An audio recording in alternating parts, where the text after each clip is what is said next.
अस्सलामु अलैकुम दोस्तों एक ज़रूरी बात। देखिए, मेरा काम है लोगों तक वो बात पहुंचाना जो अल्लाह और रसूल की है। मैं कोशिश करता हूं कि आप तक मालूमात पहुंचाऊं, क्योंकि टाइम किसी के पास नहीं होता, वक्त किसी के पास नहीं होता। तो हमको चाहिए कि वक्त निकालिए, थोड़ा निकालिए, चाहे जितना आपके पास समय होता है निकालिए, और अल्लाह और रसूल की बातों को समझें, पढ़ें और गौर करें। एक भाई कह रहा था कि कुरान में कहीं नहीं लिखा कि मोहम्मद अल्लाह के रसूल हैं। आज मैं उसी पर बात करूंगा। देखिए, मैं इसमें हर तरह की वीडियो डालता हूं जो इस्लाम के बारे में होती है। जितनी मेरे अंदर ताकत है अल्लाह ने दी हुई है उतना ही मैं काम करता हूं।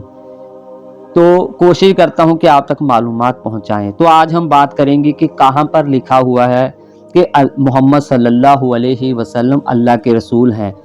हम सब जानते हैं बेशक ये कुरान मोहम्मद सल्लल्लाहु अलैहि वसल्लम पर उतारा गया है, क्योंकि उस भाई ने जो सवाल हमारे सामने रखा था तो हम उसका जवाब जरूर देंगे। उसको बताएंगे कि कुरान में कहाँ लिखा हुआ है कि मोहम्मद अल्लाह के रसूल हैं।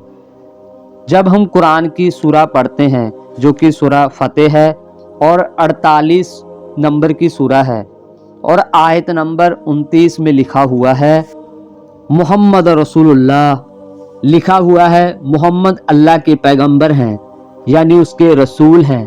ये साफ साफ लिखा हुआ है और आप इस आयत को आसानी से पढ़ सकते हैं और आप खुद पढ़ सकते हैं, खुद पढ़ें। और लिखा हुआ है 29 नंबर की जो आयत है उसमें लिखा हुआ है, जो 48 नंबर की सूरा है उसमें आप पढ़ सकते हैं। साफ साफ लिखा हुआ है कि मोहम्मद सल्लल्लाहु अलैहि वसल्लम अल्लाह के पैगंबर हैं, उसके रसूल हैं।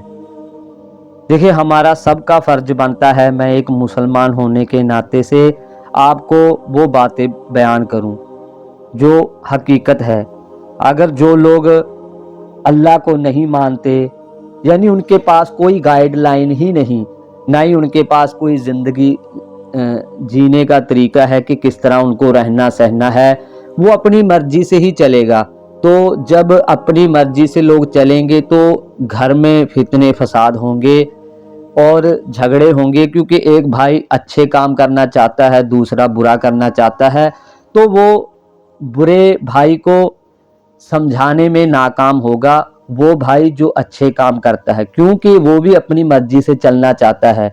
और हमारे पास अल्लाह और रसूल का पैगाम है। अगर कोई हमारा भाई गलत रास्ते पर निकलता है तो हम अल्लाह और रसूल की बातें उनको बताते हैं कि ए भाई, ये काम मत करो, इससे मना किया हुआ है। तो हमारे पास बेहतरीन बातें हैं, गाइडलाइन है। उन जिनके पास कुछ भी नहीं, जो नास्तिक होते हैं, इनके पास कोई ऐसा जो कोई रोल मॉडल ही नहीं होता इनके पास कि उनको कोई गाइड करे, क्योंकि ये सब अपने ही तरीके से चलते हैं।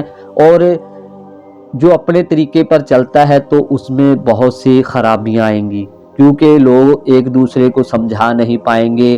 कोई अच्छे काम करेगा या फिर बुरे करेगा, एक दूसरे को नहीं समझा पाएंगे, क्योंकि उनके पास अपने ही तरीके से रहने का, सहने का, ज़िंदगी गुजारने का एक जो सलीका उनके पास है, तरीका है। बस उनका यही मकसद है कि अपने तरीके से जियो।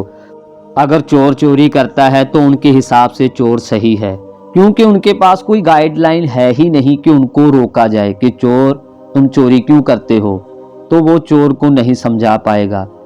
अगर इस्लाम धर्म में कोई चोर चोरी करता है तो हुक्म है कि उसका हाथ काटो। यानी हमारे पास जो तरीका है बतलाया गया है, बुराई को रोकने का तरीका कुरान और हदीस में है कि इंसान को कैसा रोका जाए, क्योंकि इंसान गलतियां करता है, चाहे वो नेक है, नेक भी गलती करेगा और अक्सर गलतियां होती हैं। बेशक इंसान गलतियों का पुतला है, गलतियां इंसान से होती हैं।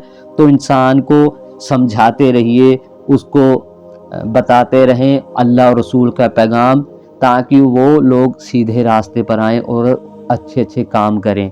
देखो, इन बातों को, कुरान की बातों को तोड़ मरोड़ कर पेश करने का जो लोगों ने ढंग बनाया हुआ है, अक्सर हम देखते हैं, असल में वो खुद अपने आप से ही टूटे हुए हैं, तो वो ऐसा ही काम करेंगे। तो उनकी बातों पर ध्यान मत दें और अल्लाह और रसूल का पैगाम پڑھیں اور اس کو سمجھیں اور اس پر ہمارا ایمان ہونا چاہیے۔